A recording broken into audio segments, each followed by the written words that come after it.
Good morning, people. Good morning, people, and welcome to another BAIO live stream. I'm Brother Mojig. We got Brother Jabari, Darius on the line, and we're going to be talking about Liberia this morning or afternoon, depending on where you at. I hope everybody is doing well and in good health and in good spirits. Pardon the background noise. I got some, how do you call it, domestic stuff going on in the back with my family. But we're going to get this right. Jabari, you want to unmute yourself and let's get this started, sir?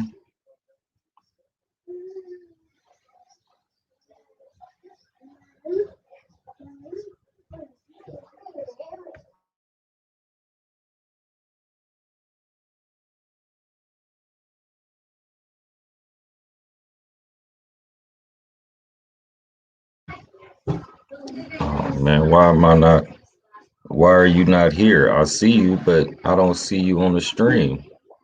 Hang on, let me come back in. I think I put you on first. Oh, there you go. Yeah, it was my internet connection, so I had to get off the Wi-Fi for a moment and just use data. Okay. I don't know if you want to give it a couple minutes for some people to come in, or if you want to just take it away. I'll give some more people some time, let them get their prepared if they got any snacks they want to get, if they have some little last minute chores they got to do. Got it.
Peace to the people who here so far. All right, so how's everybody doing? If there are people in the chat, but they're not, we can get started.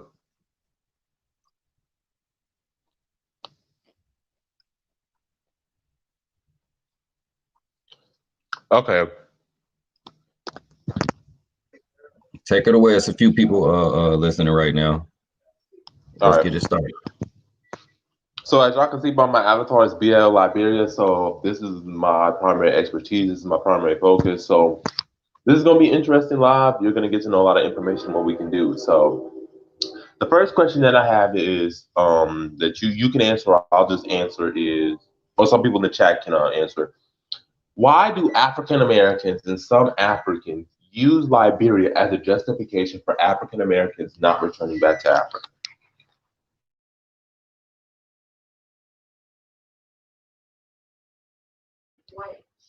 Well, while I could talk, I'll touch on that just a bit. I think that it's just another stalling tactic. It's just another excuse to not do something about our situation here in America. Honestly, I don't think, like, when it comes down to it, most of the people who would say that barely know any of the history about Liberia. And sadly, like, I'm positive that the majority of particularly African Americans don't even know the history of Liberia and how that was supposed to be our nation state in Africa, like from the jump. Like, I'm pretty positive about that because people in the quote unquote conscious community don't even mention it. So I don't even think people know. And then the people who do know are the people who like basically do research to go against nationhood and unity. That's my take. I agree, and also even when they do research on Liberia, they don't go into the specifics. So one of the things that they'll say is they'll say, "Oh, African Americans, did this in Liberia and they oppressed the natives and all this other stuff." Which, mind you, there were tensions going on between the indigenous and the African Americans. But what people will forget, will not talk about, was there are many indigenous tribes, such as the Day tribe, who align themselves with the Liberian or the African Americans did. And there was even a tribal leader in Liberia at the time. It was in the early 1820s, early 1830s, where he was going to attack any indigenous tribal leaders who dared attack the African Americans on the settlement. But they don't bring this up. They don't bring the fact that the native Liberians were still selling slaves and that many of these tribes were waging war against each other. Many of the tribes that live on the coast actually fought wars against tribes from the interior. Those tribes from the interior came from Mali or the Sahel region when the Empire of Mali collapsed. They landed there, they waged war against these tribes, and some of these tribes were kicked back onto the coastline. But they don't bring this stuff up. All they bring up is, oh, African Americans, did the same thing as what the white man did, not understanding the context of the situation, not understanding that it wasn't really a white man's mentality as much as it was classical Black nationalism, which was rooted in the idea that if you westernize, Africa, it would be better. It wasn't they thought that they weren't Africans or Africa didn't have a chance. It's just the prism that they looked through it was not the same as what we would consider modern Black nationalists, which was Africanization. And I go in further in depth on my YouTube channel where I debunk a lot of these, myths and talking points, because when we allow that narrative to flourish and we don't challenge them, then it gives people this false impression. People will talk about Liberia, but they can't name you no presidents. They can't name you no vice presidents. Well, I'll take that back. They can probably name you Charles Taylor, Ellen Johnson, certainly. The modern ones, the recent memory ones. If you were to ask them who the first president was, who the second president was, they can't tell you. I went on YouTube and I typed in all their names, and you cannot find one dedicated video on any of Liberia's major presidents, except maybe for Joseph Jenkins Roberts. But they're going to talk to us about Liberian history. So it's not only used as a stalling tactic, but really it's the fear of nationhood. Because you never hear the Jewish community, through all the problems they face with Palestine, Lebanon, Egypt, and other countries in the Middle East, you never hear Jewish people say that Israel should not exist and the state of Israel will not exist. There are Jewish people who are willing to face, backlash for the support that they do Israel. Now, like we said, Israel has its own problems, but what country doesn't? And so when you use those as justification, it shows that you're really not serious, but that you're just coming up with all these hypothetical whataboutisms. Well, yeah, and then there's also the fear piece. Like if I'm already on the fence per se about Africa, and then you tell me that, wait a minute, but Middle Eastern people and Arabs are still doing some kind of slavery there. Wait a minute, the government is corrupt. It's mad easy to just be like, see, that's why I ain't fucking with that. You know what I'm saying? So it is some stuff that has happened there that would give somebody with any sense a pause, especially when that's all you're hearing. Because when you hear about Liberia, unless you know some Liberians or you actually look it up, you don't know anything about it. You don't know nothing about it. And the only thing you're going to hear in any kind of media is some bad stuff. So that makes it so easy for somebody to be like, nah, I ain't going there. Because I know if I don't know a country, let's just say something like Burundi. I don't know much about Burundi. I know one brother from there, right? But if I hear on the news that, oh, they got slavery there, or oh, they don't like Americans, I'm gonna be like, well, scratch that off the list without even doing any investigation. So I can get how an average person who's just thinking about these concepts will be like, no, I'm not doing that if they hear one thing bad, which is sad, but that's just the reality of it.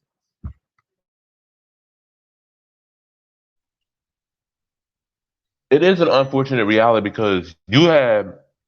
Hold on, apologies. I am eating right now, so just be aware of that. Just be aware of that. You're gonna hear some smacks. Dang it. Is that you had leaders like Bob Johnson who built he built a hotel for $30 million, a hotel resort for just $30 million. And it's one of the best in the country. It's where tourists go. And one of the things he said was African Americans should look at Liberia the way that Jews look at Israel because of the historical connection.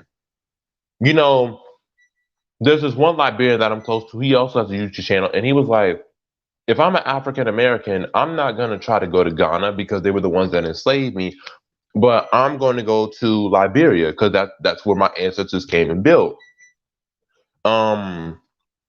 There was another Liberian. He was like, Liberia is claiming its thing for Pan-Africanism and that, African Americans need to consider Liberia their home. And it's like, I saw this on Twitter. It was one of those rare tweets that was actually good and positive, where he was like, it's sad that so many African Americans would prefer to live in Ghana over Liberia, and despite the fact that one country was founded by you, the other country is sold you and was like, let's do a year of return. But even then, it's taking you 5, 10, 20 years to get citizenship. It would be so much easier to get Liberian citizenship or to advocate for it because you already have a connection there. The Liberian government don't got to say, well, we should trust these people or, these people are, foreigners. We can say, no, man, we are African Americans. Our ancestors founded this country. We are the descendants of the slave trade. We would like to come home. We would like to have citizenship. And there have been Liberians who've advocated for this. So, yeah, you're right. It's not only, what they portray about Liberia is bad, but just it's not mentioned enough in schools. And it was one comment section where they were just like, Liberia is Black American history. Like, it is Black American history.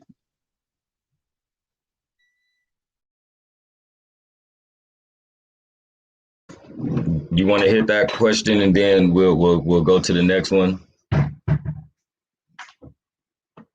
I think Baruti, I think that there's something to that, but I also think that that's like a responsibility on African Americans as well. Because if I don't see myself as African, why the hell would somebody else see me as African?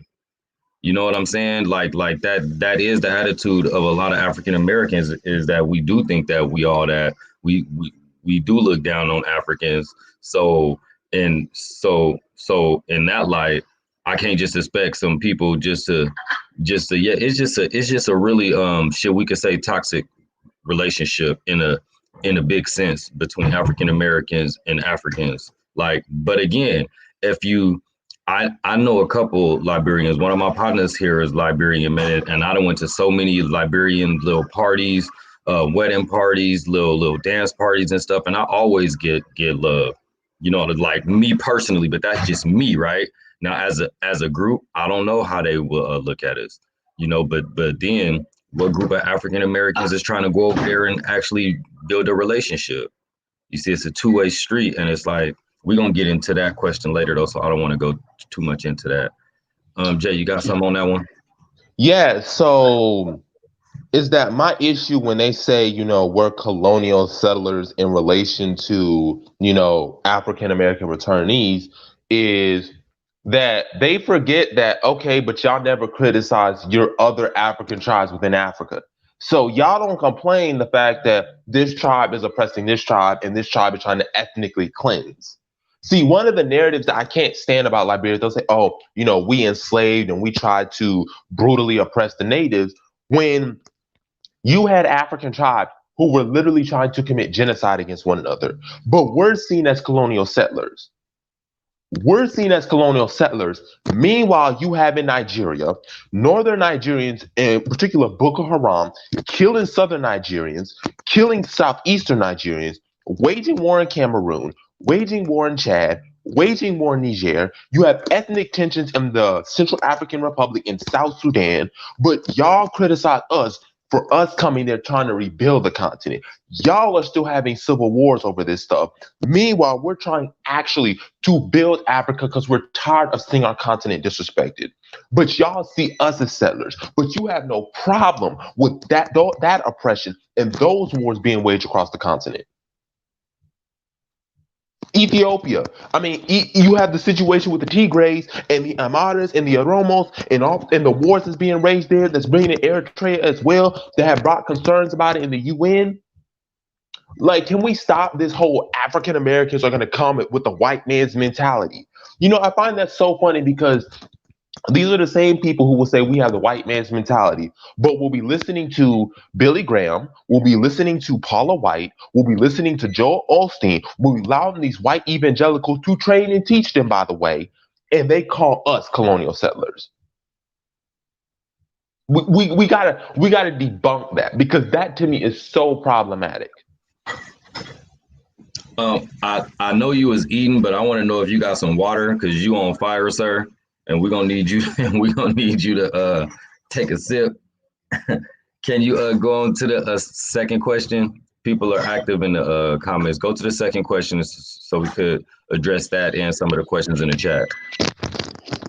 Yeah. So the second question that I have is why do we forget about African Americans? Whoops! Did my thing go off? Did my thing go off, or am I still on? You are still on, sir. You're still on. Keep going. All right, no problem. I just wanted to make sure, because I thought my thing went out. All right, so the second question is, why would people such as Marcus Garvey and Bob Johnson advocate closer relationship with Liberia for African Americans if they thought it was a failure?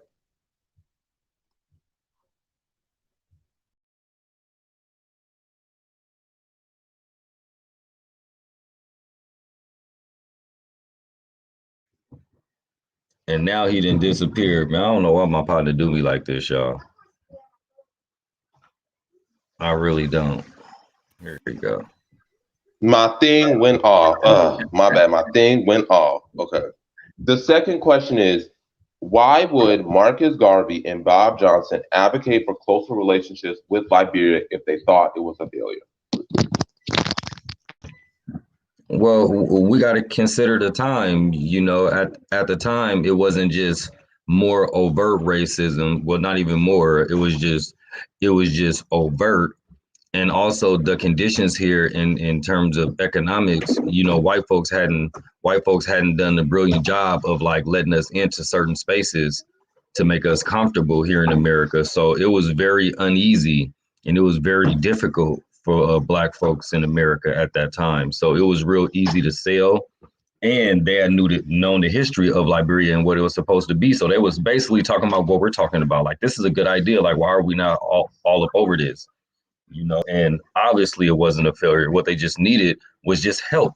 We just need each other, but we don't get that part. We just think of every reason not to come together when all we need is each other. Even as we're talking about the last one, we're talking about, well, how come this? How come this? We're always talking about little segments of it. But I'm sure if we go to Liberia, matter of fact, the people who I talk to all say, man, I don't know why y'all don't come.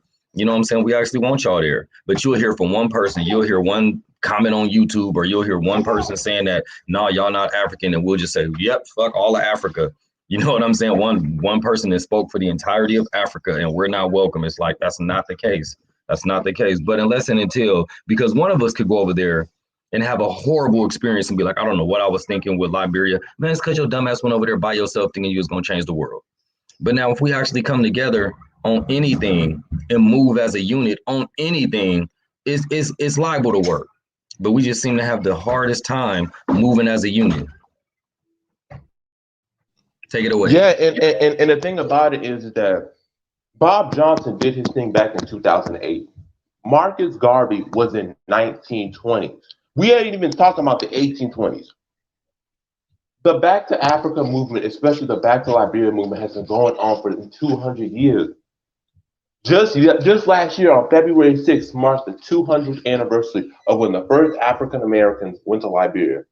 And you know what was sad was I read an article and they said that, it was not going to give that much attention, which to me is so sad. It shows that we don't value our history and take pride in our history. The 200th anniversary of the first African Americans going to Liberia should have been met with confetti. We should have been meeting with the Liberian government. We should have been doing all this stuff. And instead, it's not even given a day's light. And it's sad because you had so many great leaders of ours: Marcus Garvey, Henry McNeil Turner, Benjamin Singleton. These people were ranked as in the 100 greatest African Americans in a biography book. And these people were advocating for us to go back to Liberia. Henry Highland Garnett. And these people's dream was crushed. When I get emotional about Liberia, because you have people who don't bring this up either. And I brought this in the video. So if you haven't seen the video, go on my YouTube channel. You can just click on just put in Darius L, and I go into great depths with this. About how when people talk about Liberia, they said, well, African Americans went here. It was only 20,000 out of 4 million at the time. You're talking about 0.005% of the population, minuscule, barely even a percent of African Americans going to Liberia. And we negate the fact that hundreds of thousands, millions of our people wanted to go. Benjamin Singleton got 98,000, African American men, women, and children to sign a petition to go to Liberia. They even sent a letter to Rutherford B. Hayes, and they sent a letter to the American Colonization Society begging for them to give them some sort of transportation to go to Liberia. There was a populist party that African Americans said they would vote for if they would help them get transported to Liberia. You had the Bark Azar, which was the basis for the Liberian Exodus, wanted to send over 160,000 African Americans over 40 years in the 1880s. When Garvey collapsed, you still had so many Garveyites who went to Liberia. His 2 wives went to Liberia. One of them tried to become a citizen of that country. I think she did. Bill Russell had a vacation spot in Liberia. Nina Simone had a place in Liberia. And so it's sad because their dreams were never realized. And I take that as a sense of, we do need to build Liberia. We do need to focus on them. They've given us the blueprint. Now, all we need to do is do it. We need to do it. They were considering, before coronavirus, getting the NAACP and Black fraternities and sororities to, to encourage Black Americans to come to Liberia. Why would they be doing this? The Liberian government and our Black activists do this if they didn't believe in Liberia, if they thought it was a failure. Because they thought Liberia was going to be a dream. They thought this was our reality. This was our time to show the world that we could govern ourselves. You read some of these letters that they read from the, ACS and the African Repository and the American Colonization Journal, and they show you the desire to go uplift their people. These people died in mass numbers, like a 50% mortality rate, but they still did it because they believed in it. I think the bigger question is, why isn't anyone doing it today? But let's address this one, and I'm sure you got something to say to this. Hala posed a question to iTubers 012. Are we just gonna forget about the 1980 coup d'etat and the 27 Americo-Liberians publicly executed? Is that going to be addressed or not?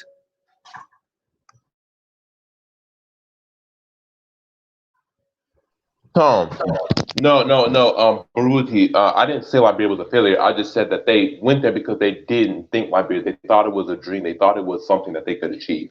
So that might have come across wrong. You might have interpreted it wrong, but they didn't think Liberia was a failure. But yeah, that is one thing that people forget about was, okay, so in 1980 you have the coup, and Samuel Doe publicly executes people, right?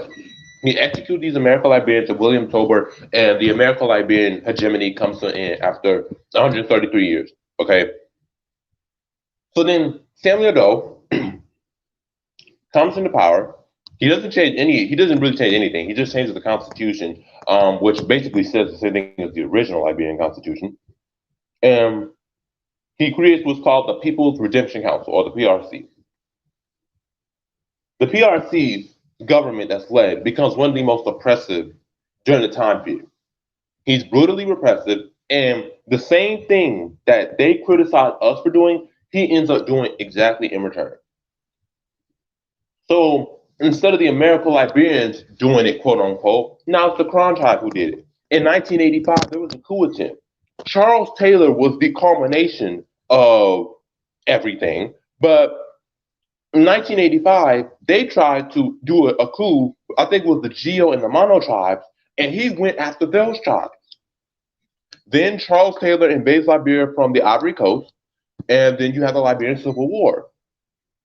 The Liberian Civil War never happens if the 1980 coup doesn't happen. And then, mind you, I've shared this in the chat with y'all, that Samuel Doe was a close ally of the U.S., a very close ally of the U.S. And what people don't forget about is that coup that happened in 1980 just so happened when William Tolbert said, you know what, maybe we need to form closer relationships with the Soviet Union and not just the United States. Are we going to forget that? Like, are we going to forget those connections? Because y'all keep saying, you know, the American Liberian brutally oppressed the natives. And like I said, there were tensions. I'm not here to say that there weren't tensions, there weren't things that were done wrong, but there was a sense of stability. People came to Liberia. And then when Samuel Doe comes in, he becomes even more oppressive, if not yet even more oppressive. Does the same thing as, you know, the quote unquote American Liberians did. And then you have a Charles Taylor situation, and then you have a civil war that happens in the 1990s that doesn't end until 2003.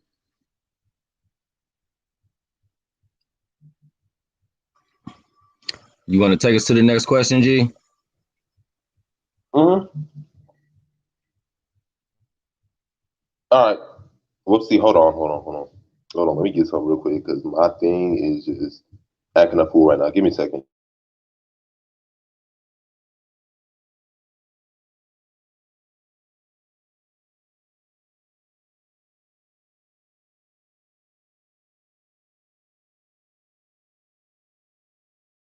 All right, so the third question that we have is how can African Americans rebuild a relationship with Liberia?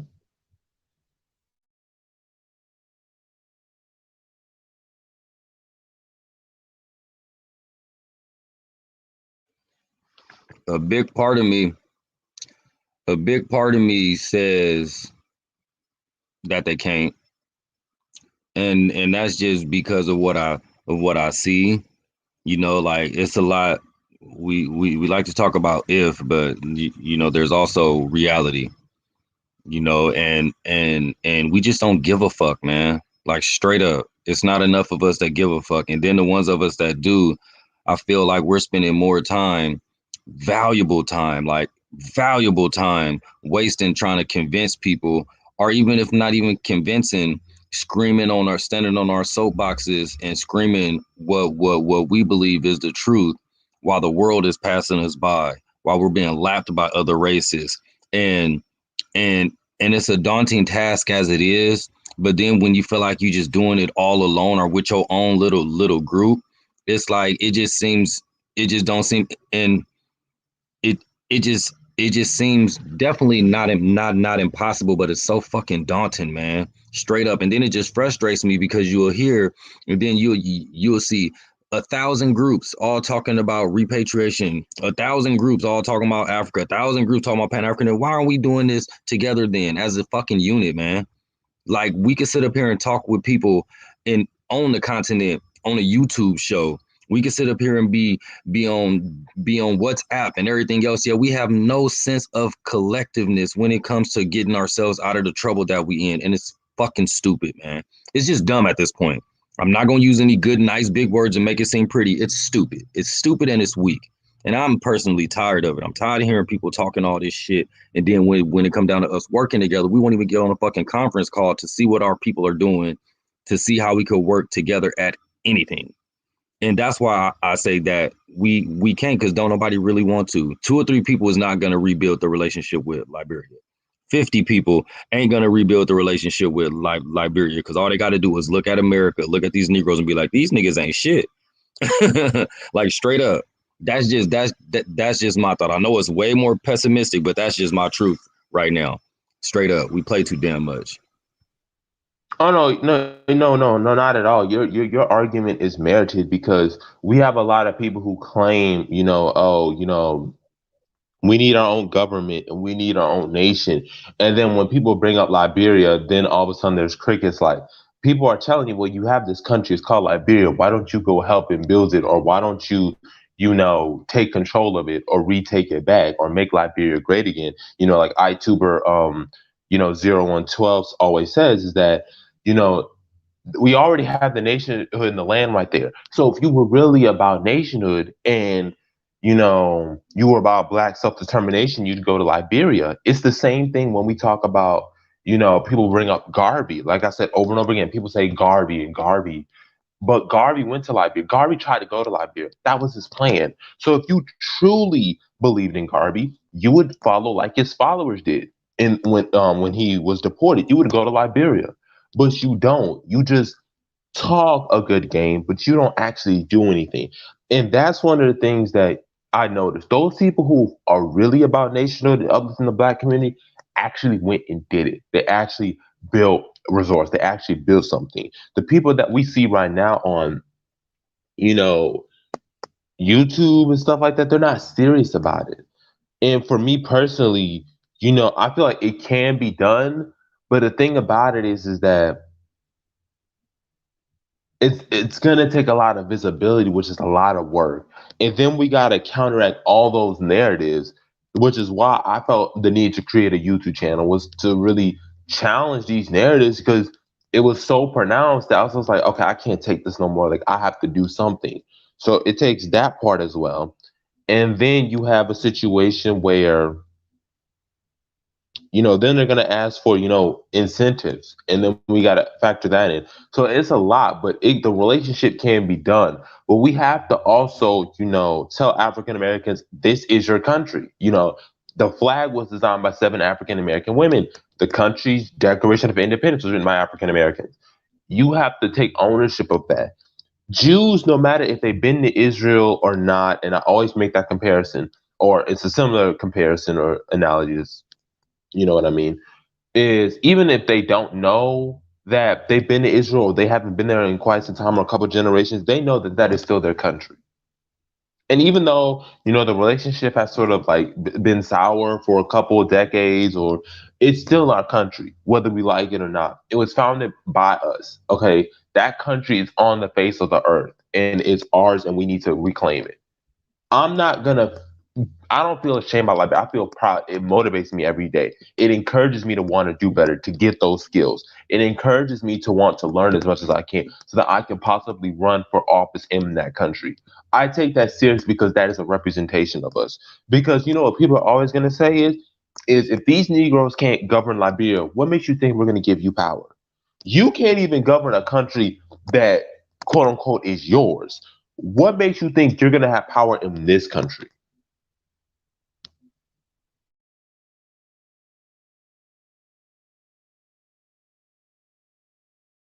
Sounds like some truth. Let me see if there's a well, you want to address this one. Can you see that from AA Sharp? BIO, the BIO will be under Liberia and its foreign handlers rule. Not really. We would be under Liberia, but Liberia is already heavily Americanized. So it's just us coming in and just like doing what Liberia was supposed to be. I don't see it under foreign handlers rule. And Liberia doesn't get a lot of investment. So if African Americans invest a lot more in Liberia, they're gonna listen more to us because we're putting in that money in that work. Liberians were quick to listen to Bob Johnson. He only invested 30 million. And, there was this one Liberian diaspora woman who went back to Liberia, and she encouraged them to come back to Liberia and take those skills and rebuild the country. Because ultimately, that's what's going to rebuild Liberia is the diaspora. It's not going to be, it's not going to poof out of nowhere. It has to come from Liberians themselves, the African American community, and the Afro-Caribbeans. An example of this would be, I was watching this video. It has over 80,000 views, but it was called America in Africa. It was talking about Liberia. And I read one of the comments, and it was one of the top comments. And he said African Americans and Afro Caribbeans should join forces when it pertains to Liberia. So it wouldn't necessarily be under foreign handlers' rule. It's just we would have to make those investments and actually contribute to the country and be involved. And then once they see that, it's now ours. And then now we can govern and run it accordingly.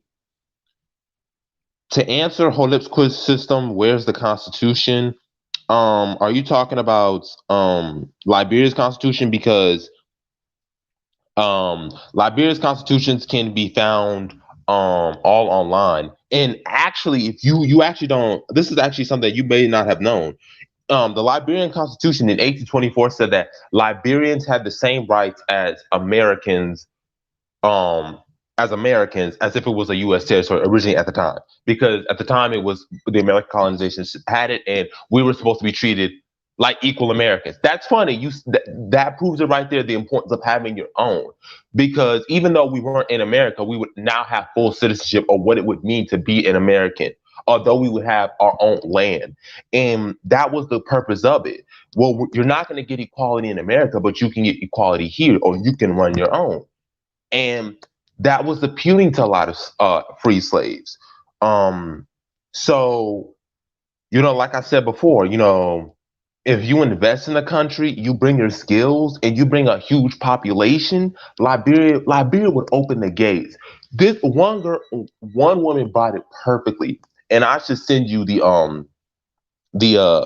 PDF file, but it was talking about Black Americans, automatic and dual citizenship in Liberia. And she said, if Black Americans were declared automatic citizens through the Liberian Constitution in 1839, she said that millions of African Americans and Liberians would have jobs. And that's the point we're trying to bring. There's no, if African Americans come there, we're going to take over. She specifically says that, yeah, African Americans come to Liberia, millions of African Americans and Liberians are going to have jobs because we bring the investment money. Okay. We bring the necessary skills. You already have the infrastructure there.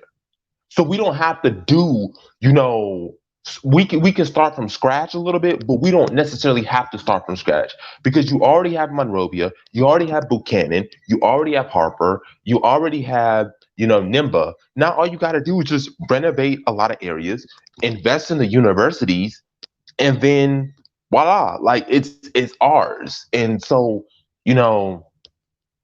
that's all there is to it.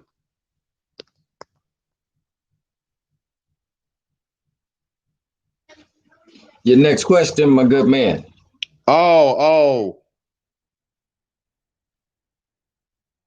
Okay, never mind. They were talking about it was something else. I went on a whole tangent. He was like, no, it's he was talking about Alton Maddox's Constitution. My bad. I did not know. Nothing wrong with a little history lesson, brother. Go ahead. Okay, so we're going to go on to the next question. I said, if nationhood was the ultimate goal, would Liberia be the criteria?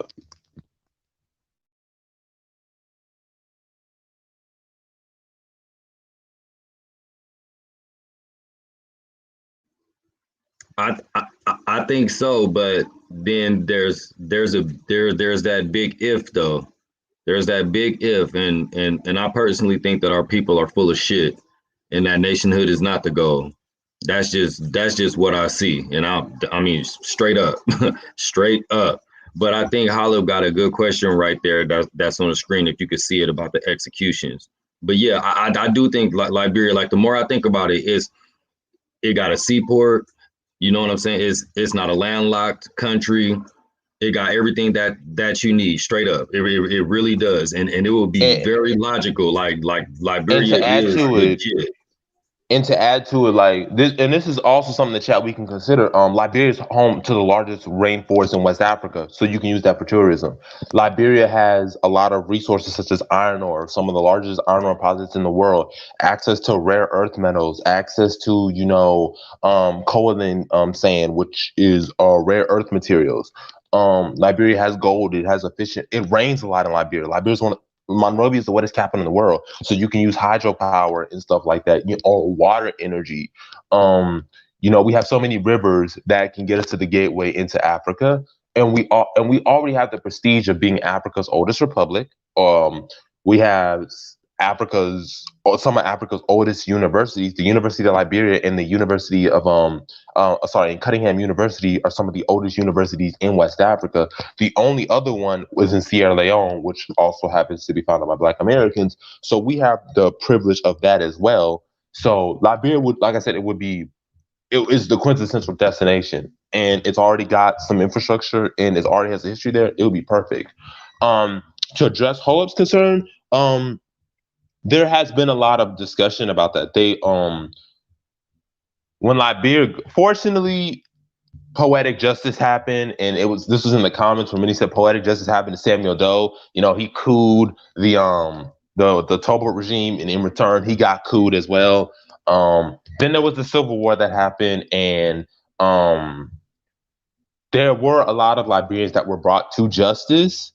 However, there are some Liberians who also feel that, and I'm on this camp, that sometimes the war crime court didn't go far enough, and that it needs to go far enough, because to a certain degree, you still, and some Liberians feel uncomfortable about this, but you still have some Liberians who have committed war crimes that are still running around. It's kind of like, you have war criminals in America that are still roaming the streets, and they're like living their good life. And many Liberians see it as a problem. So we would also need to get on the ground with those Liberians and say, yeah, we're going to work with this government, but also for the safety of us and other Liberians who feel the same as you, we need you to establish those courts, and we need you to convict these war criminals, and they need to be locked up in prison for the crimes that they commit, because a lot of those crimes were barbaric, to say the least, and not only for the execution but for the Civil War as well. So they are adjusting some of that, and poetic justice did happen to a certain degree.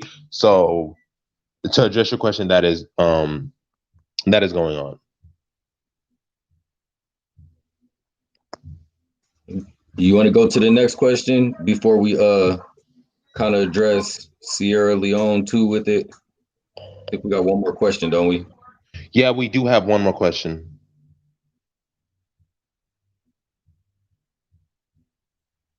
Yeah. So the last question I said, is the distortion of Liberian history a prime example of African Americans failing to control the narrative?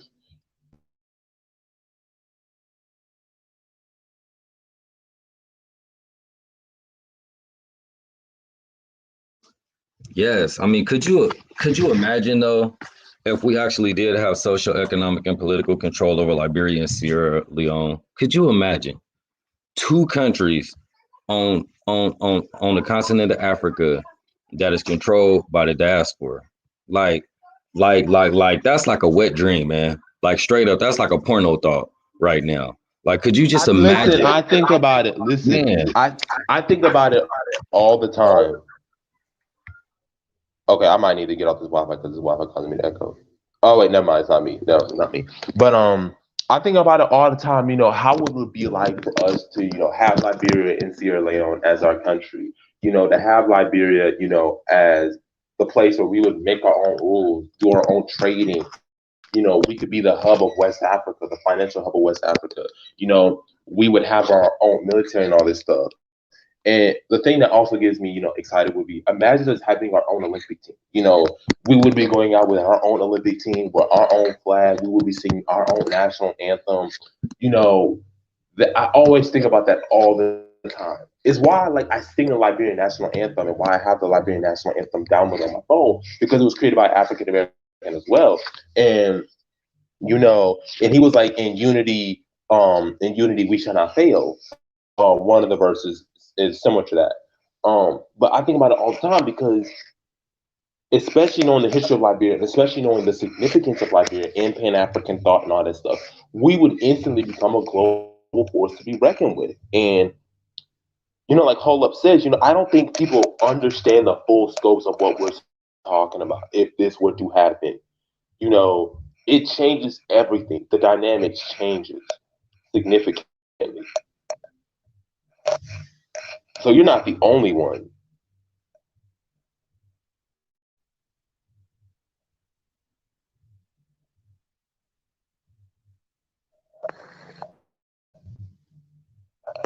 You got anything you want to say? But yeah. Oh no. I pretty much just said it. Just talked about my wet dream of thinking about having our own country, like because we talk about nationhood, like just give us a small piece of the land of a country, but we do technically have an entire country on the continent already that we have no interest on actually having control over. But I guess I will want to say though, what are the politics in Liberia now though? You know what I mean? Because I hear mixed reviews about what it's like over there. Like right now, if we were to just, 5,000 of us go there right now, what's gonna happen? Okay, so Liberia is, in terms of stability, it's fairly stable. The problem is, and this is what we would need to invest money in political candidates. George Weah doesn't know what he's doing. He's a football star. He doesn't know what he's doing. And ever since he took into office, since Ellen Shirley Johnson went out of office, the economy is like slowly tanking. And Liberians were asking for him to step down. There were protests that were happening because he doesn't know what he's doing. And that's where I feel like we can come in and step up and say, listen, we know how to run an economy. We listen, we got STEM majors, we got economists, we have financial advisors, we have financial managers, we have tax consultants, we have, political scientists. We can come in and we can, run this country because he doesn't know what he's doing. And I've talked to some of my Liberian friends. He doesn't know what he's doing. And so you have a situation where, yeah, he's building roads and stuff, but roads ain't bringing people jobs. Then you have the currency issue that happened where he doesn't know what he's doing with the central bank. And then there was a gas shortage on his part. So you have a situation where he doesn't know what he's doing, and you have people like Darius Dillon. Ironic. You have a name like Darius Dillon. You have people like who else is it beside him? You have Henry Costa, who have been upfront and challenging him. Joseph Bokai, Alexander Cummings, who have been challenging the Way administration. And I think the Way administration lost a lot of seats around in this Senate election because of how poorly and how bad George Weah has performed. So if we were to go there, we would need to be making these political connections, with these, political parties there and say, listen, we can bring so much $100 of investment, but we need you to get George Weah out of office. Hey, because he cannot run for another term. He cannot win another term, in my humble opinion, because he's in office.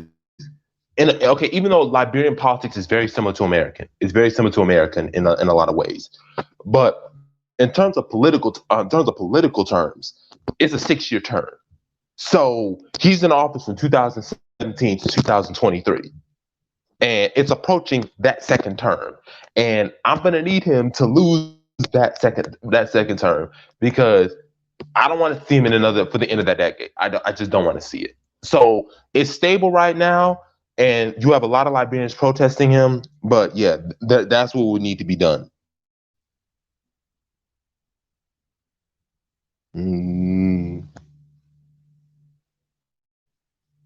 Yeah, like iTuber said, and that's the thing that would have to happen.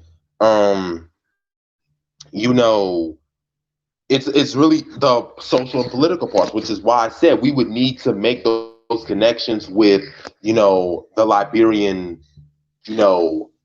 political parties so that we can have a say in government policies and government planning. So yeah, like wait, October said again, Way trying to allow everyone to become Liberian citizens that own land and stuff, and you've had Liberians constantly push back on him for that. And so that's why I said we would need to, talk to people like Darius Dillon, like Henry Costa, and them and say, listen, we're gonna bring tons of investment, challenge George Weah, because he doesn't know what he's doing. So the political part, as long as we get that, we would be good. To address Baruti's point, okay, so modern Liberia's infrastructure is not perfect. It just needs renovation. There's like they have a hotel there that's dilapidated. Same in Maryland County. A lot of things in Liberia just need renovation. They really just need renovation. There was even a South African firm that tried to spend $100 million to renovate the first 5-star hotel in Africa.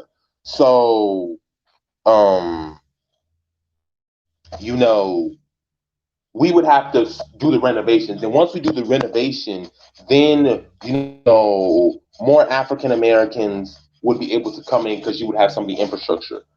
Now, there will be a constant influx of African Americans.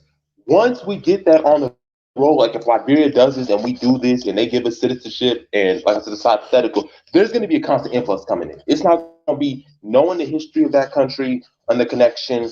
Um, you know, there's going to be a constant influx of African Americans coming into Liberia. To address the, how would this change racial dynamics in the U.S., is going to force the U.S. to have to address our concerns because we're now a nation state of our own. Meaning, either you give us what we want, like reparations and stuff, or we'll simply start aligning ourselves with other countries that may come counter to your interests. And then now it's going to force us to actually have to address things because the U.S. historically has seen Liberia as a close ally. Well, if you see us as a close ally, you'd give us reparations or you'd give us what we want. If you're not going to do that, then we're going to start aligning ourselves with countries you may not feel comfortable. So it's going to give us more leverage. One of the reasons why, Israel has so much leverage is because of the strategic asset it brings to the Middle East. One, being a democracy, one is highly developed, and so the U.S. could benefit from that. But at the same time, Jews are going to demand something in return. The Israeli government is going to demand stuff in return, and that therefore gives them leverage. Um, it also goes into the fifth question. I know I'm answering a lot of questions as we go down. I love the chat, y'all. Appreciate everybody for having this discussion. Something I'm really passionate about. So thank you guys. You're right, iTuber. Liberian history is distorted, and that's why, like for me and for people like you, and Dianis, we have to push back on those narratives. Great House on Twitter did the same thing, pushing back on that narrative.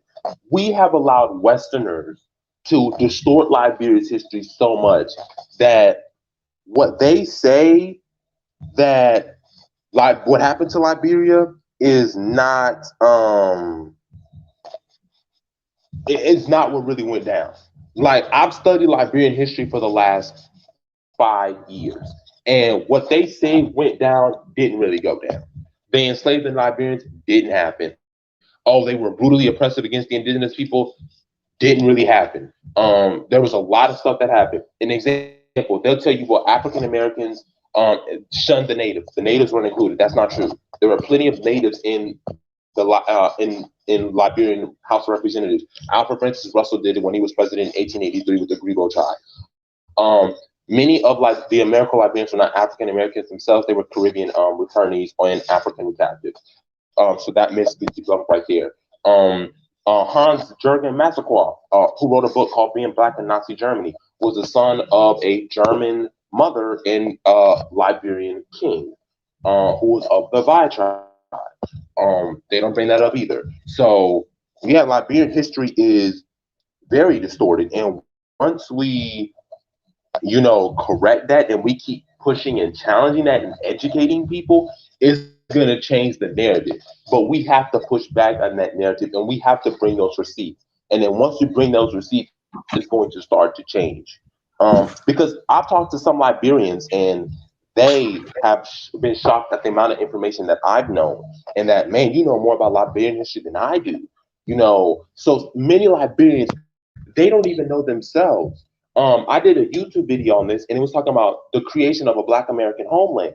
You know, if you see my video, there's a book by Liberian, and he was talking about how, you know, even Liberians, they don't know this history, and Black Americans, they don't know this history.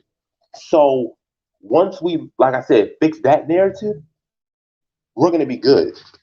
And to address,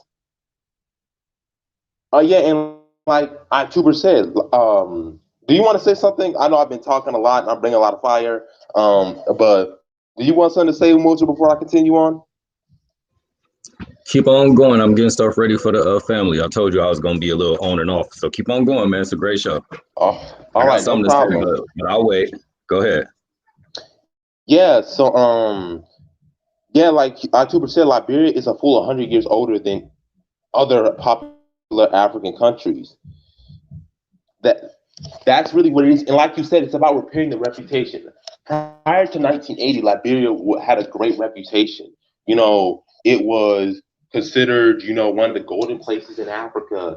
You know, had Cuttington University, University of Liberia. It was home to Nina Simone. James Baldwin went there. Malcolm X been there.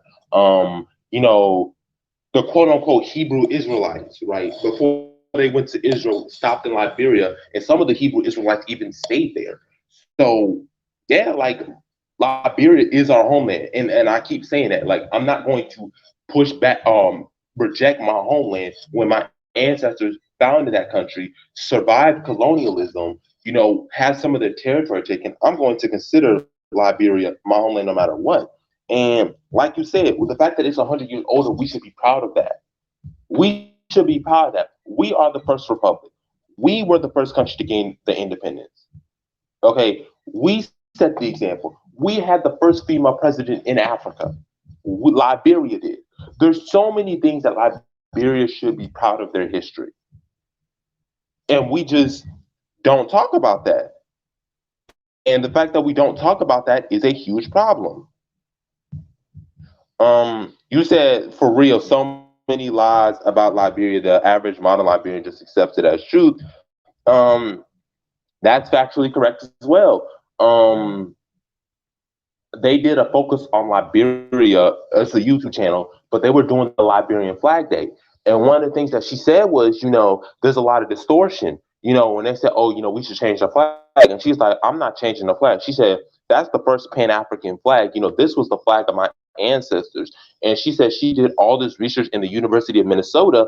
And then one of the opponents who they were having disagreements with said, yeah, but the average Liberian doesn't know this. This is not being taught in our school. And that to me is a problem. The fact that I know this stuff and people in Liberia don't know this stuff or it's not being taught in schools means that there needs to be an intense like that's the problem. Like the fact that this is not being taught in their schools is a problem. You know, when I was doing some snippet reviews of, you know, slavery and the creation of a and slavery and Black American, you know, statehood, he was talking about how he learned more from like this African American or where he went to than he learned his entire time in Liberian schools and Liberian education system. There are even young Liberians who are criticizing Liberia for the fact that they don't even teach the Civil War in their country's history books.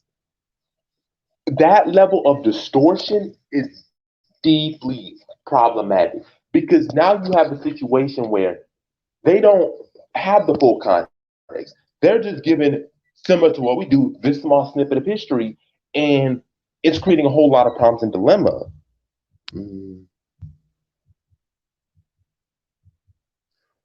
Baruti, I think it's white media props. It's primarily white media props. It can be selfish too, but it's also, you know, the white media. And they did a book talking about how the white media portrayed Liberia and stuff like that. And to me, that's a huge problem. You know, when they said the returnees were the catalyst for destroying Liberia, before the settlers came there, you guys weren't a unified country. You were a bunch of kingdoms. Yeah, Air Sharp. Yeah, I actually put that in the chat. I was actually we in the BIO chat. I actually put, you know, the the 1970, 2003, when the CIA actually, fomented all this stuff. Charles Taylor just being able to, free himself from a maximum security prison. And then you have the situation with Samuel Doe when they did the coup, they went to the U.S. embassy and that stuff was going on. So that's really fishy. So it had to been CIA like foreign interference going on.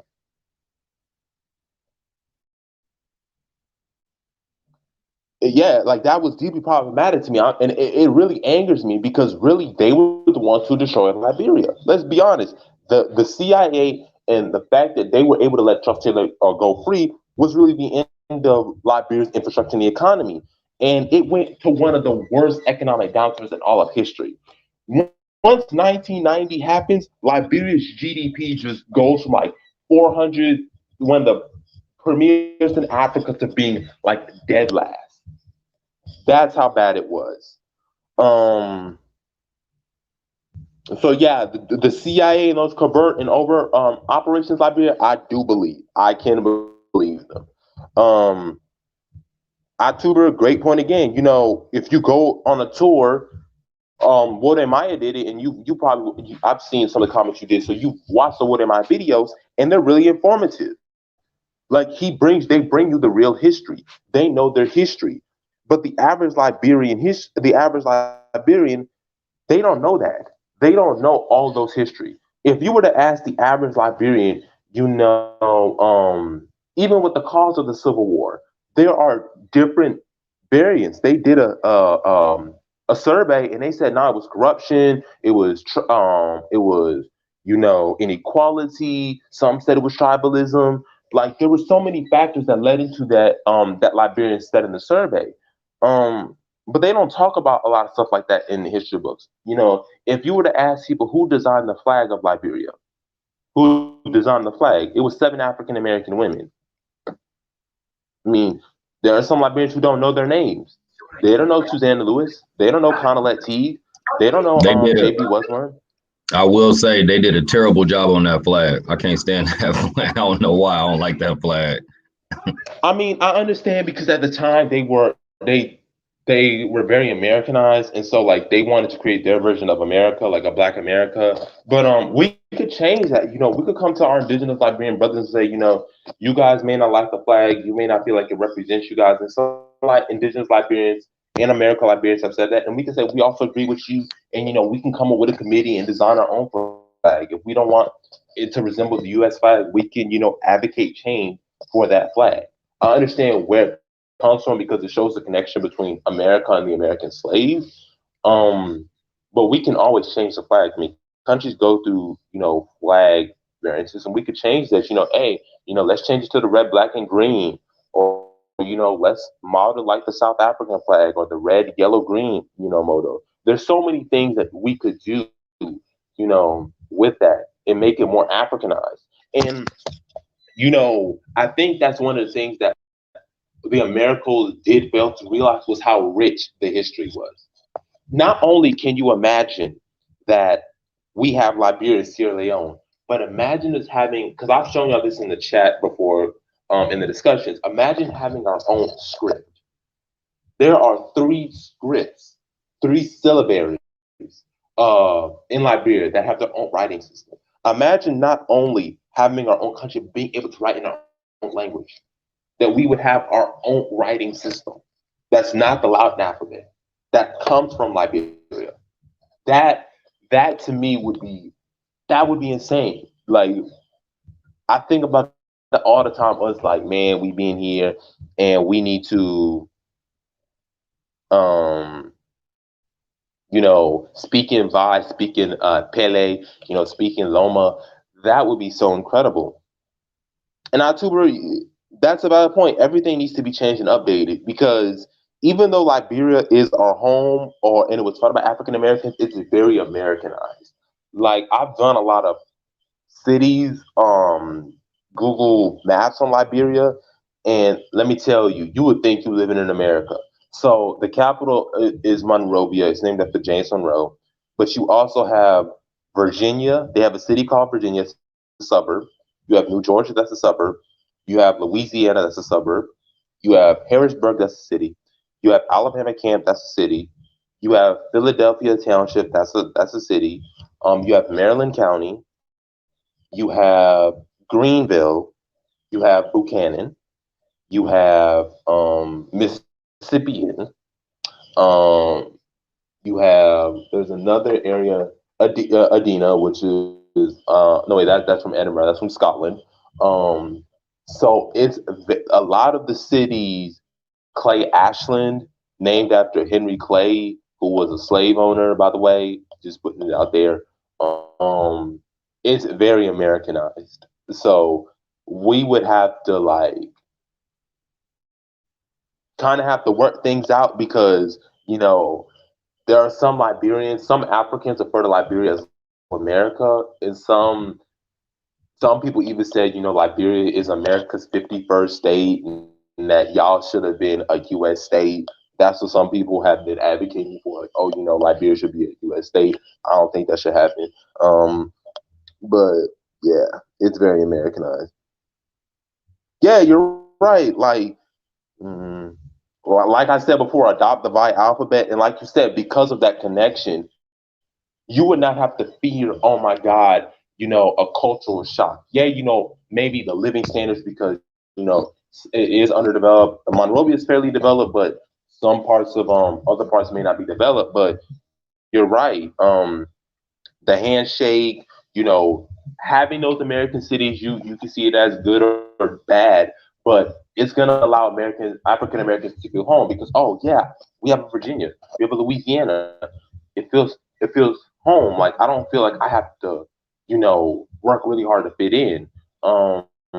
The flag is very similar. So to the average African American family, it would be actually good because they don't have to work really hard to assimilate. And then think about it, if you're from a state like Maryland, well, there's a Maryland County there. Well, and the Republic of Maryland runs its own country, so I mean, you would be just fine.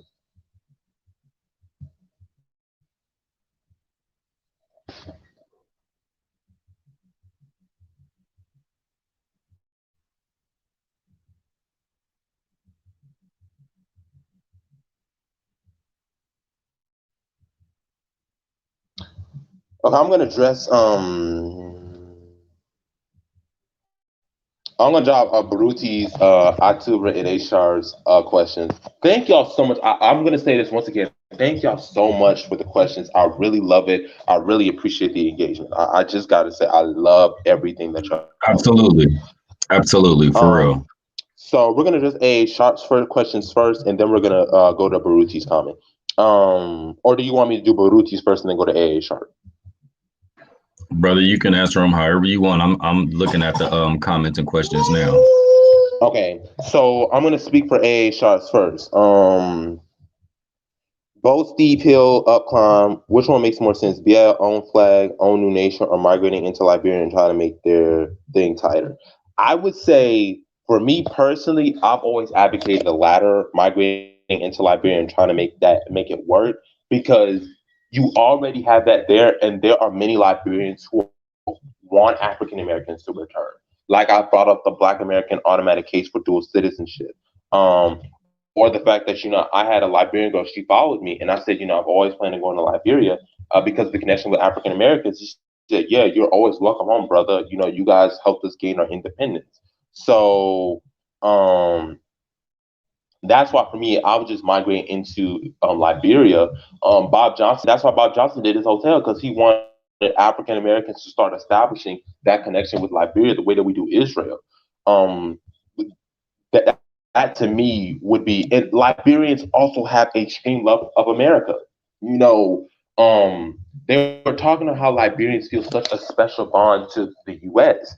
And that's something that we would have leverage is that we're connected to them. Some of us have family members, whether we may not know or not. Some people have family members that went to Liberia. Um, so with that connection alone, and the fact that we could be cousins, that it would be easier to migrate into Liberia and Sierra Leone because this happened in Sierra Leone, 22 African Americans got citizenship, and he said, use your citizenship well, and that if you have a DNA test and it proves that you have Sierra Leonean ancestry, you can become a citizen. So it would be much easier just to assimilate into those two countries than it would be to try to establish a new nation. Because the only caveat I would have about going to another region of Africa is, like, let's say you wanted to go to the Congo, just saying for example, or let's say you want to do one in Nigeria or Benin or Togo. You're going to meet a lot of backlash from the governments that are in power right now. I mean, we see this with Biafra and Bazonia, which they broke away from Cameroon, and then Cameroon has like been waging war on Ambazonia since. You have the case in Ghana with Western Togoland because they see themselves as their own country. You have Campedina and Angola who wants to become its own country. So that would be my concern is sometimes the reaction from local government, unless they kick you out or unless they feel that is appropriate, they're going to see you as a benefit, and they don't want to lose that revenue and that power and that money. So that would be my only caveat with that. I want to address Um, this. I want yeah, to address I was this going to. question. Okay, you Please can talk address more. it. Please talk more about increased Black leverage if Africa linkage take off. Why isn't this philosophy making headway as a power strategy in ADOS-minded community cells? I need analysis. It's simple, sir, because we do not want power. We really don't. And ADOS don't even. A lot of them don't even believe that they're African. They just descendants. They American. The ACE means American, descendants of slaves. They don't want anything to do with Africa. And honestly, we don't want power. We don't come to when it comes to power, we always make excuses as why we can't move as a unit. Only time we moving as a unit is when it's some dumbass internet challenge, when it's time to vote Democrat, when it's time to talk celebrity gossip, then we all could come together and debate and everything else. But when it comes down to actual power, we don't want it. It's as simple as that. And the reason why I say that, and I mean that, is because the proof is in the pudding. You don't see a people being destroyed, genocided for millennia, man, literally, and then still make excuses not to come together. You don't see examples of how in the piece that I just put out, I talked about how the Chinese was in America at one point when they was going through war in their homeland. They was in America thinking they gonna live off in the land of milk and honey, and they working on railroads, basically as slaves. The Japanese, these fools bombed Pearl Harbor. They waged war on America. The Japanese, they had Japanese internment camps, right? What are the Japanese like now in America? You would think that America is punking them and beating them up. No, no, no, no, no, no, no, my friends. Japanese is running businesses, running things for they people here. Now, black folks come from slavery, come from being abused. Still today, running around talking about Black Lives Matter as opposed to coming together. Therefore, like straight up, and I love my people so much. I love my people so much, and I love us so much to tell the truth. We full of shit and we weak.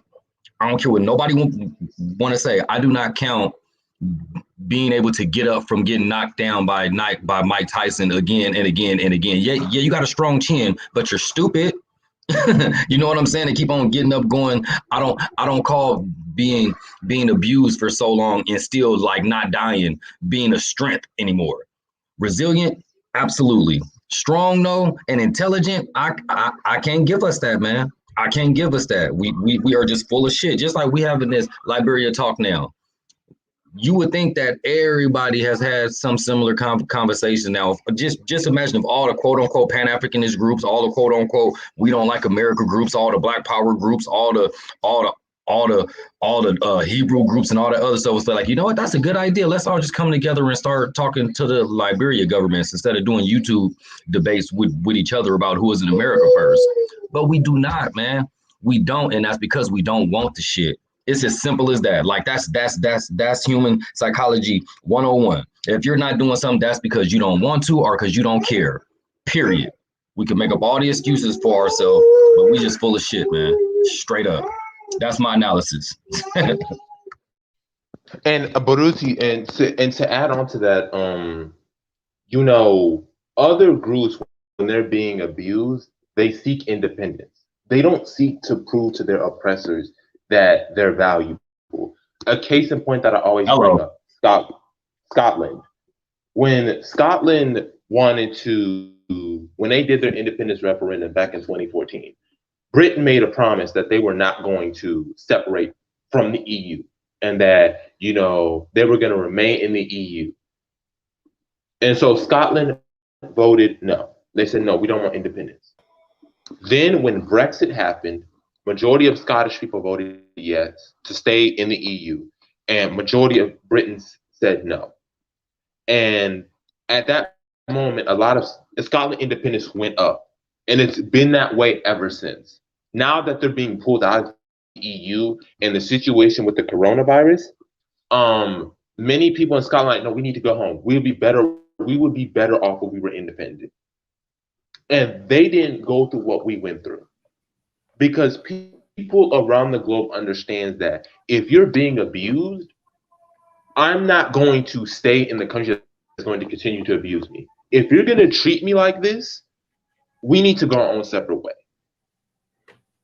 And this happens all across the globe because people want to be independent. They want to control their own destiny and self-determination. That's why our ancestors went to Liberia. It's why, the founder of the American Colonization Society reached out to Paul Cuppy. And I brought this in the video. He was the one who came up with the idea that African Americans should have a mass movement back to Africa and we should trade with one another. And then the American Colonization Society picked up on it, and James Monroe and the U.S. government made Liberia possible. Can I make a suggestion, please? Sure. Can I make a suggestion, please? Sorry, brother. I gotta bounce around 10:30, and then I could stay on, but I'll be on my phone and StreamYard and just phone service when you drive and does not communicate very well, and I don't want it to like shut off the whole stream or something. I don't know how that works, right? So let's let Holla, because we've addressed our questions, and this is good. And I want to apologize to everybody listening in, but this Sunday was just crazy for me because I got a bunch of family over and I got to do some transporting. But let's let Holla speak his piece since he hasn't been on the stream, and let's let him kind of like close us down, and then we could address the other questions after Holla is finished quickly, because I definitely loving this conversation. But let's Holla cook just for a second, if that's okay with everybody else. It's cool with me. I didn't really have a whole lot to say. I just called in to show my support. Oh, bye, nigga. Say what you got to say, some extra stuff. If there's some other questions that you would ask, I can answer. I will say this. I never really I never took Liberia off the table, but I must admit that I was not into it. I just wasn't on my radar at the time. But after listening to you and after listening to I2, because he's been hitting me up about Liberia for the longest, it makes sense. It really makes sense in terms of it checks all the boxes of what it is that we're looking for. With that, and when you got Sierra Leone right next to it. It's right on the coast. I do have some issues that I want to talk about. I don't know if this is the stream to do it, but maybe we could talk, offline and then put something together and then bring it online. You know what I mean? Absolutely. But it makes sense. It makes sense. If we were organized, and it definitely gives us a target, for lack of a better word, something to direct our energy toward. Because a lot of the places that we were looking at before is just not feasible now. And to add to what iTuber said, and then I'll just Baruti's statement real quick, is that like iTuber said, we can go back to the continent, but he made the good point. If African Americans want to go back to Africa and retain their culture, then Liberia is the best place. Other places you need to integrate into a foreign culture, which is fine, but it depends on what you want. And that ultimately what it comes down to. If you want African American culture or you want to be around African Americans, Liberia is the best place for you to go to.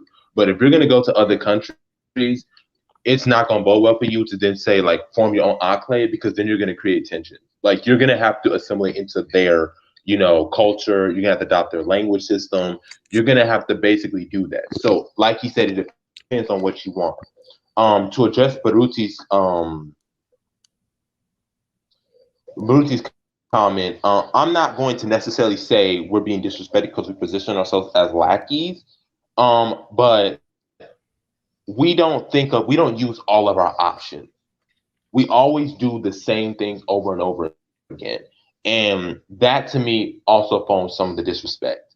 Because if we keep doing the same thing, we've been doing the same things over and over and over again for 500 years or 400 years, depending on how you want to measure it. And the reason why I bring up Liberia is many African Americans, even some who were opposed to it originally, when things got really extreme, they were just like, we all need to go to Liberia. Let's go to Liberia. And you can see that even in the interest, that as things got more extreme, many African Americans like, we need to go to Liberia. As a matter of fact, in the 1850s, when the Fugitive Slave Law was passed, that's where the greatest number of African Americans who went to Liberia in the decades came, from the 1850s. Because when you're in extreme situations, it requires new measures. And when you don't do that and you do the same thing, it leads to that disrespect, because you're in an extreme circumstance. That's where we get the term. That's where we get the term. That's where we get the term hamster wheel activism from, sir. Because we've been doing the same shit basically since the 60s, and we've been doing it viciously and relentlessly. And it's not Big Brother Hollop had did a video. I can't remember if it was an old one or it was something new, but he was blasting the people. He was like, wait a minute, y'all need to hold yourself accountable. All y'all, we shall overcome. All y'all, let's vote ourselves into power. All y'all, you know, let's just get business. Entrepreneurships, that's the latest one. Entrepreneurship and ownership, and that's gonna bring us to, and it's like none of that's working. Ownership of everything except the land. None of that is working. None of that has proven to work, and we've been doing it for decades and decades and more. None of it is working. But then when we talk about nationhood, just the thought of it, because it is hard and it takes actual work, nobody wants to even attempt it. Nobody wants to really even try. It's just that's impossible. But we could keep on voting, and we can keep on being happy for handouts, and that's gonna change our reality. I see our state like worse than what it was. I see us in such a bad state. I see, because I think about my kids. I got 5 kids, right? I think about my kids, and I'm like, bro, we are in a bad state. I think about your kids. And your kids and that's your the kids. thing that people don't. I just want to say one thing, and I agree with everything you said except this part. I'm going to disagree with you on this. Stop using we. We ain't did shit. Right. Because I haven't been a part of that bullshit, and the people in this call haven't been a part. We haven't had a chance to run with the globe yet. That's real. That's why I made the video you're talking about is a recent video. And that's why I said these motherfuckers need to take responsibility for our collective plight, because we've been running with your ball, listening to your instructions, taking your lead, and this is what we got. Ain't nobody been listening to nationalists. If Malcolm X and Amos Wilson was running with the ball and we was actually listening to them, you think we would be in this situation we in now? Exactly, man. So exactly. don't use that word. It's one of the points. We ain't. It's one of the shit. points. It's one of the other points. And it's two examples. Holla brought up his first point. When did Jews decide they wanted to create their nation state in Germany? Never. And when you talk about when Jews people talk about I need my own homeland, right? Or we need our homeland, right? Do they say we need to go create another one, or do they say we just need to go to Israel? Go to Israel. They say Israel. Right. Case in point, because they're like, we have a nation state. It's called Israel. And I defend my nation state ruthlessly, no matter what happens. Yes, they want peace with the Palestinians, but an example of this is right. You have Palestinian activists who say, we want a right of return for Palestinians in the land that they originally inhabited. And all Jews, not all Jews, but a significant number of Jews will not accept that. Why? Simple. If you allow the Palestinians to have a right of return, Israel doesn't exist. They're not going to threaten their existence if it means for that. They're not going to do that. And that's one of the problems with us. We will threaten our own existence to try to get accepted. Man. I'm not going to threaten my own existence to be accepted in America. And I'm not going to be willing to get gunned down by police. I'm not willing to deal with those health effects. I'm not going to deal with the stress when I could just go over to my homeland and just stay there. It's got everything I need. It has cities there, although Monrovia has majority of the population, 25% of the country's population, but they got other cities and we can build it up there. But yeah, like I'm not going to risk that. If you see this is happening, then why not? Like, why not go back? And then the second example is we keep talking about what other groups got reparations. Other groups, these reparations, the reparations, right? And I bring this point. Everybody else has a nation state. They have a country of their own. Even Native Americans are called their own nation. Cherokee Nation, Catawba Nation, Seminole Nation, Navajo Nation. They see themselves as nation states, nations. We are the only group that doesn't have a nation. Well, we do have a nation. It's called Liberia, but we don't want to connect to it. And then everybody else is like, well, I saw this on RT, and I also saw this on BBC. And he was like, well, Jews got reparations. And then one of the critiques that she made was that was between two nations. Jewish reparations came to Israel primarily from West Germany. Okay, and the black dude on RT America said, well, since Black Americans don't have a nation state or we don't represent a nation, who are you going to give it to? That's one of the reasons why reparations have been stalled. We're a stateless people. Isn't it something we had that our I've own been nation saying since the time I've been on YouTube? That's what I've been saying since the time I've been on YouTube. It's like reparations, repairing a nation. That's what it means. So how are you going to ask for reparations without the nation? Yeah, and then like I remember seeing on one live stream, she was like, you're not going to get reparations from the country that committed the crimes against you in the country that was the one that perpetrated against you. Exactly. Duh. Like dumbass. That's not going to happen.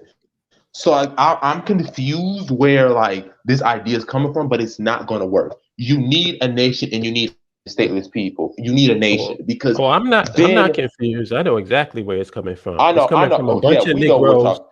A bunch of Negroes who want set-asides and want to be like Native Americans. That's their end game, is to be at like the same status as a Native American in America. And Native Americans are indigenous to that region. That's one thing. Number two, Native Americans are still the poorest group of people in America.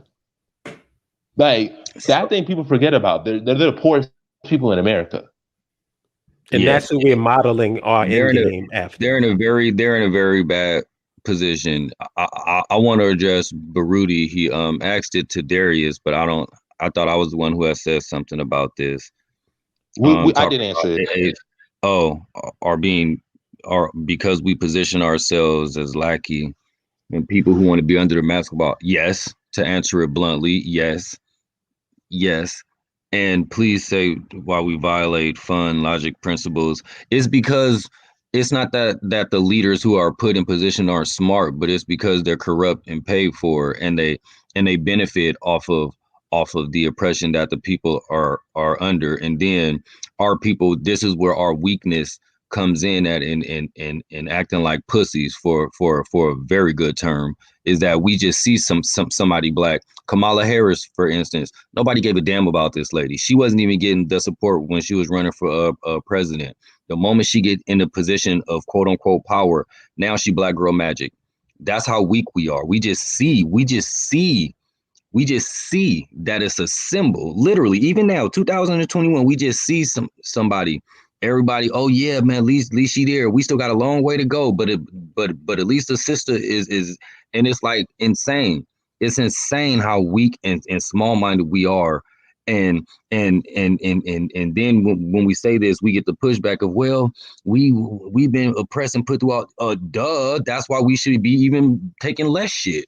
It's ridiculous. It's ridiculous, and we just come up with excuses to be weak. Basically, and yes, we look at the like other races. Other races look at us like we're dumb. Absolutely, absolutely. How could you not? Like, act like you're not black just for a second, and look at how black people have been moving in this country. You're not gonna feel sorry for us. You're not gonna be like, man, that's messed up, man. Slavery, like, yeah, but that was a long time ago. That's the first thing they're gonna say. They're not gonna look and say, well, why all y'all doing is booty shake and sitting up here like killing each other and talk about gang banging and you get money. You want to just buy big ass chains and not even help your people. Like, we look like fucking idiots. Absolutely. Absolutely. Can I just Baruti's point? I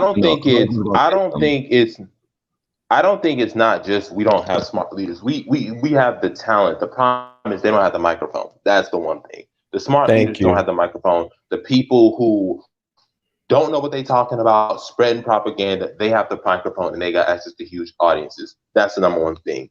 Can I throw you an alley-oop? Yeah. I want to throw both of y'all alley-oop. What would be the perfect place to consolidate for us to get together and consolidate and attack these problems? What would be a perfect forum to do that? Facebook? Discord. No, for real, because somebody might really take that. The BAIO website. The BAIO website. And that is. And everybody that's in this group and in this chat should be signed up to it. If you ain't signed up to it, I'm really looking at you sideways. I really am. It doesn't. It only takes less than 5. Like, it takes less than 5 minutes. People act like we asking for much. Just sign up for the website, answer a couple of questions, and that's it. But also to address Baruti, your last point, and then I'll get to Real Conscious Forum and all that, is that you have people who they think we're stupid, because one of the things that I would say is that when you talk bad about your own country or your own continent, when you say your own continent is poor, when you don't develop your own continent or you're trying to run away from your own continent, you have all of these resources and you're not utilizing it. Some people got to ask you, are y'all really this? Do y'all have intellectual capabilities? Because you look at every metric, Africa's ranked dead last. And for people who say, well, the West tried to destroy us, we need to let that go. And here's why. In 1980, Africa was richer than Asia. Today, Asia is richer than Africa and they're pulling away. And we're still stuck at the bottom. So people got to ask themselves, do Africans know what they're doing? Because if Africa was richer than Asia, and then now it's the reverse, well, Asia's doing something right, and you're doing something wrong, and y'all need to correct that. So that's that point. For Real Black Conscious Forum, yeah, I've been saying this, brother. I'm like you. I have been advocating this since 2017. At first, I was like, Liberia, not interested. It really didn't matter. It didn't make no sense to me. But then once I started doing research and I transitioned from a nation within a nation, because that was my original thing. We should have a nation in Georgia, South Carolina, North Carolina, Tennessee, that nation within a nation that Minister Dawood would correctly bring up. I transitioned from that and just said, we need to go back to Africa. I want to go back to Africa. And then when I studied Liberia's history and understood its connection to African Americans, it just made sense. It was like, yeah, Liberia, Sierra Leone, of course, makes sense. So yeah, it's finally getting the recognition it deserves. And speaking of Phil from the Advise show, Phil from the African Diaspora News Channel did a video on that. And he said that African Americans built up Liberia. He said, y'all say y'all built America, but our ancestors also built up Liberia. And that if there's no other country in Africa that you want to go to, Liberia is the one you want to go to, and that every African American should have a connection to Liberia. And then he said, unfortunately, most African Americans don't even know about that. And they even have in their constitution that only people of Negro descent can be citizens. And he said that, like, we need to have that connection with Liberia. And that's been, mentioned. So yeah, it's finally getting out there, which is much needed. And that's the unfortunate thing. And Baruti, that we don't call ourselves an African name. Every other group of people call themselves a distinct name that is original or is created by them that is unique.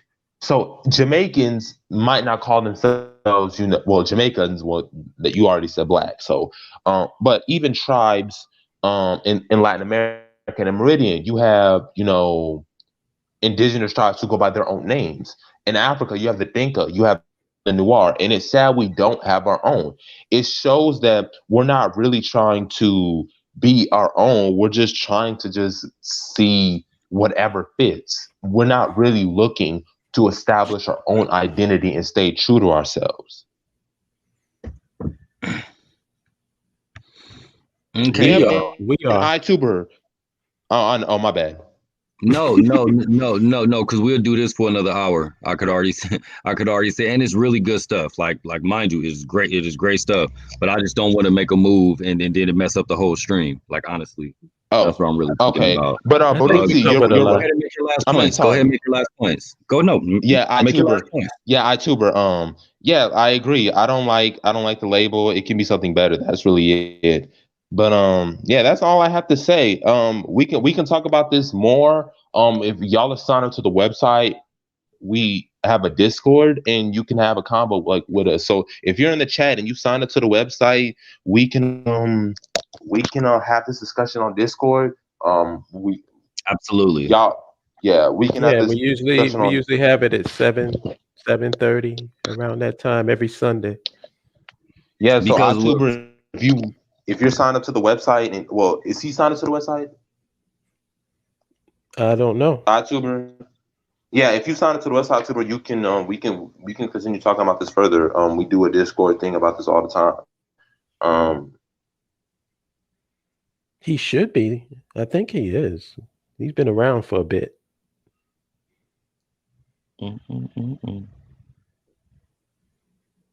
But yeah, this is a good live stream, y'all. Yes.